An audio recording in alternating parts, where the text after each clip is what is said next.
Man, there's so many books here in the library. I gotta find a book. Gotta whisper though, because we can't get kicked out of the library for this vlog. Gods and fighting men, no. Sex sells, what? This is a Christian vlog. What is going on here? Oh my gosh, I just need a good book. Let me see. Roman tragedy, that's whack. We don't need the Odyssey, that's whack. Let's see. Lystria, I can't even read this. But we're in the library and we're learning. And you wanna know what?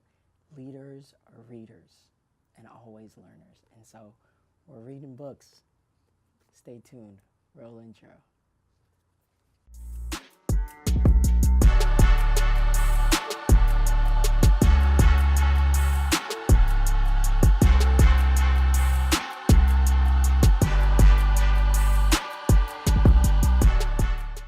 Yo, what's going on, guys? Welcome to the library, I guess, first and foremost, but also to another episode of Dear Young Preacher. My name is Benji, and Dear Young Preacher is simply thoughts and experiences from one young preacher to another. We get to journey through this thing called preaching and share tips and ideas and just have conversation, and I'm so excited that you're watching.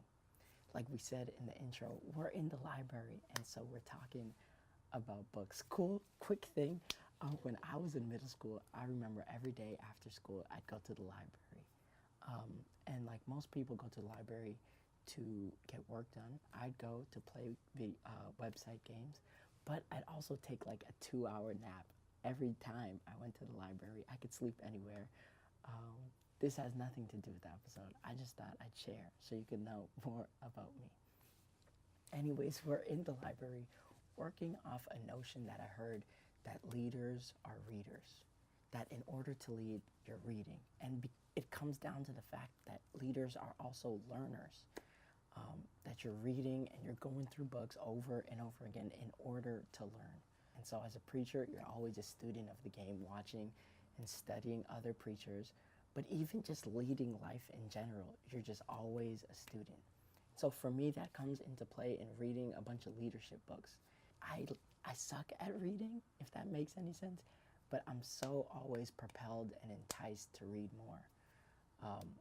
When the summer began, which is about a month ago now, the summer began, I was like, man, okay, I'm gonna read a book a week. I'm on book 2, and it's been 7 weeks. And I never finished the first one. I just gave up reading it. That's not the point though.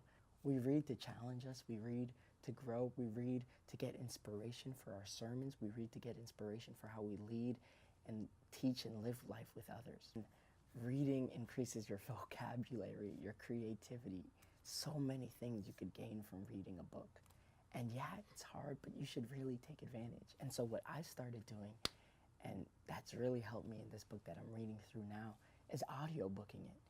And so, I'm driving and I'm just listening to that. And I mean, I've blown through, like, I only have a chapter left in the book in 2 days worth when, rather than that, I would have only been listening to the Kanye album. And this is so much more productive and conducive to my soul. And so I recommend, man, if you're trying to learn, if you're trying to grow, become a reader. Spend time in the library. Read just so you could learn. You're never done learning. You're always a student of the game, and it is so integral for you to keep growing. When you stop growing, it's not healthy anymore. Healthy things grow, and so you have to read to stay healthy. Thank you. Quick addendum, guys, because I totally just thought about this. A lot of us, especially if we're leaders, we might feel like we don't have the time to read. We all have busy schedules, all have things to do that compile over and over, and it's like to fit a book in that schedule could be so hard. But I heard this saying once, that you make time for the things that you love. Listen, you might not love reading, I get it, but you might love leading people. You might love preaching, and you might love this area or that area. And if that's the case, then it is imperative for you to grow in other areas. So if you love leading, then you got to read books on leadership. If you love preaching, you got to read and study preaching. That's my quick Addendum. It is so important to read. Whether you love it or not, you just got to bite the bullet. Hey, what's going on? Young preacher, young leader. So glad you checked out another episode. Do you want that list of books that I mentioned? Some really great leadership books that I've read? Love to send that to you. Comment below if that's something you'd be interested in. Either way, I'm so glad you're watching and would love for you to like, comment, share, and subscribe. And you know, I always say do what you gotta do just so we can stay in contact. And check out this video. This video right here. Grace and peace.